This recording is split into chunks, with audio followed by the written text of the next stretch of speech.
Mhuintir Mhuirlinne, den talla féin é an mhuintir ó éiscileán chur sé leapa eolais gapol is proclóg ó bharna go carna ach ba í dúcha Mhuirlinne a ghealachraí gona láthracha seillige í láthracha folig.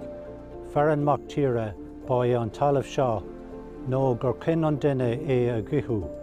An maran é an smut dá iontas sa deireadh seo I measc na gran bethe I measc na bhainseog. Sin é dán le Ailbhe Ní Ghearbhuigh.